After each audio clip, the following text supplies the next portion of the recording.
अच्छे family background से है और उसके पिताजी के पास में बहुत ज़मीन है, वो जॉब पे भी डिपेंड नहीं है, बिजनेस पे भी डिपेंड नहीं है, उसके पिताजी के पास इतना पैसा है कि उसकी 7 पुश्तें बैठे बैठे खा सकती है, तो क्या उस इंसान की सेल्फ एस्टीम हाई होगी या लो होगी?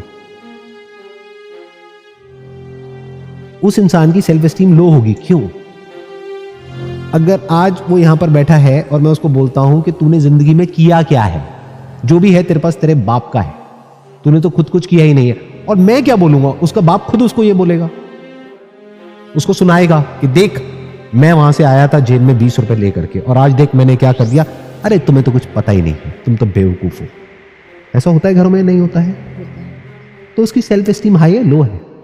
एंगर हाई है, उसको कुछ बोल के तो देखो, लड़ने मरने पे उतारू हो जाएगा क्योंकि अंदर से भरा पड़ा है। और सेल्फ एस्टीम किस पे बेस्ड होती है? रियलिटी पे, कि रियलिटी में वो इंसान क्या है।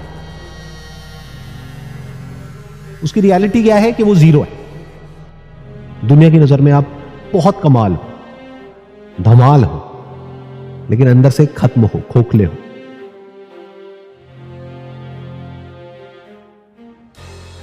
क्या आप पूरी तरह से इंडिपेंडेंट हो? क्या आप ये कह सकते हो कि मेरे पास में जो भी कुछ है फाइनेंशियली वो सब ले लो, मैं 4 दिन में दोबारा से सब खड़ा कर दूंगा। 4 दिन ज्यादा हो गया, 1 साल में मैं दोबारा से सब कुछ उसी लेवल पे पहुंचा दूंगा। क्या ये कॉन्फिडेंस है?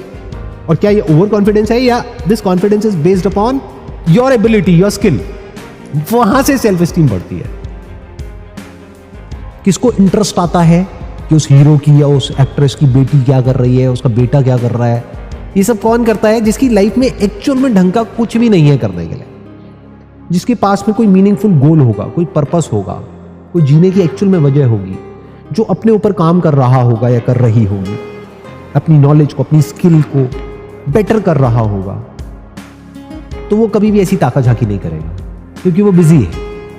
बोलते हैं ना, खाली दिमाग शैतान का घर। ऐसे ही जिसके पास में टाइम जरूरत से ज्यादा है, अब वो क्या करेगा, क्या करेगी? वेले हैं, कुछ तो करेंगे ना। तो उनके लिए एक अलग तरह की न्यूज है, सेलिब्रिटीज की, बॉलीवुड की, हॉलीवुड की, यहाँ की, वहां की। उसकी लाइफ में ये हो गया, उसका ब्रेकअप हो गया, अब उसका पैचअप हो गया, उसकी शादी हो गई, उसकी शादी में उसने इतने का लहंगा पहन लिया, अब ये हो गया, अब उनका बच्चा हो गया, बच्चा है तो अब उसका नाम ये है, बेटा है तो ये है, बेटी है तो ये है। क्या करें जी, खाली है, कुछ तो करेंगे ही ना। जब हम एक कॉन्फ्लिक्ट में रहते हैं अपने माइंड में कि मैं ये करूं या ना करूं, या ये करूं या वो करूं, तो उस कॉन्फ्लिक्ट में हमारी इतनी एनर्जी चली जाती है और इतने डिस्ट्रैक्शंस होते हैं वहां पर जिसकी कोई हद नहीं। अब अच्छा क्या है और बुरा क्या है? अच्छा मतलब क्या? जो आपको पीसफुल कर रहा है और आपको कैपेबल बना रहा है। आपको मतलब क्या? आपकी स्किल को, आपकी नॉलेज को, आपके एक्सपीरियंस को बेटर कर रहा है, वो सब अच्छा है कि मुझे ये करना है। एक है करने का डिजायर, एक है पाने का डिजायर। तो मैं क्या कहता हूं? करने के डिजायर अपने अंदर पैदा करो, अपने अंदर अच्छा बोलो, बाहर अच्छा बोलो, अच्छा देखो, अच्छा सुनो। अच्छा मतलब क्या? जो भी आपको एक बेटर इंसान बनाता है, इसको एक बॉडी को इंस्ट्रूमेंट की तरह देखो। जो भी इस इंस्ट्रूमेंट की कैपेबिलिटीज को बढ़ाता है या जिससे बढ़ सकती है ऐसे थॉट्स, वो सब अच्छे हैं।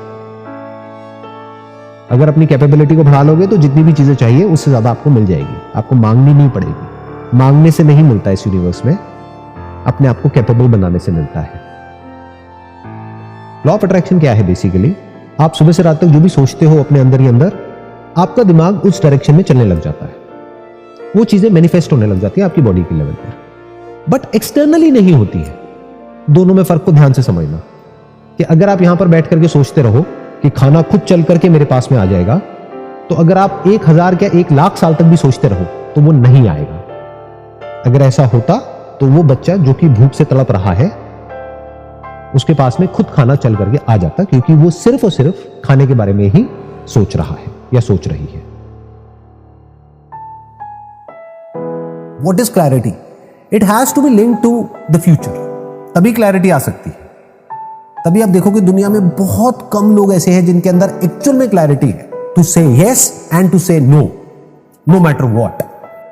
माइंड का कोई शेड्यूल नहीं होता है, यानी ऐसा नहीं होता है कि सुबह में इतने बजे उठा तो इतने बजे ये थॉट आना चाहिए, फिर उसके बाद में ये थॉट आना चाहिए, अच्छा अभी 3 बज गए दोपहर के, अभी ये थॉट आना चाहिए, ऐसा नहीं होता है। बेसिकली क्या करना है, हमको अपनी लाइफ को प्रॉपरली डिफाइन करना है। You need to define your life in a very clear way कि this is what I want from my life, this is what I don't want from my life, and it has to be 100%, both has to be 100%। कि यहां मुझे अपनी attention नहीं देनी है तो नहीं देनी है, और यहां देनी है तो देनी है। अब जहां देनी है अटेंशन वहां पे प्रायोरिटाइज करना पड़ेगा, बट जहां पे नहीं देनी है वहां पे कोई प्रायोरिटाइजेशन नहीं, नहीं देनी है तो नहीं देनी। That has to be very clear. भूख होनी चाहिए, एक पर्पस होना चाहिए, एक गोल होना चाहिए, एक विजन होना चाहिए कि 10 साल बाद मेरा फ्यूचर सेल्फ ऐसा होगा। अभी आपकी जो सेल्फ एस्टीम है वो कैसे चल रही है मैं बता देता हूं, बिना पेपर पे लिखे। अगर आप अपने माइंड में झांक करके देखोगे तो आपकी सेल्फ एस्टीम चल रही है कि आपके पेरेंट्स आपसे क्या चाहते हैं, आपके आसपास वाले आपसे क्या चाहते हैं, आपके फ्रेंड्स क्या कर रहे हैं, आपके रिलेटिव्स क्या कर रहे हैं, आपके भैया, आपकी दीदी, आपके पड़ोसी, या क्या कूल है आज की डेट में करना, क्या कूल नहीं है। इस सब के बेस पे आपकी सेल्फ एस्टीम बन रही है। तो अब 2 तरीके हो गए अपनी सक्सेस को मेजर करने के। एक हो गया आपने देखा कि पास्ट में मैं क्या थी और आज मैं क्या हूं, in terms of my understanding, in terms of my thought process, in terms of my mindset. क्या मैं वो ही हूं जो 5 साल पहले थी, या अब बदल गई हूं, अब ग्रो कर गई हूं। कहीं कुछ फेलियर्स भी आए होंगे तो वहां से भी आपने सीखा होगा, तो ग्रोथ नजर आ जाएगी, तो आपकी सेल्फ एस्टीम बढ़ेगी। ऐसे बढ़ती है सेल्फ एस्टीम, और जिसकी सेल्फ एस्टीम जितनी हाई है वो उतना ही सुखी है।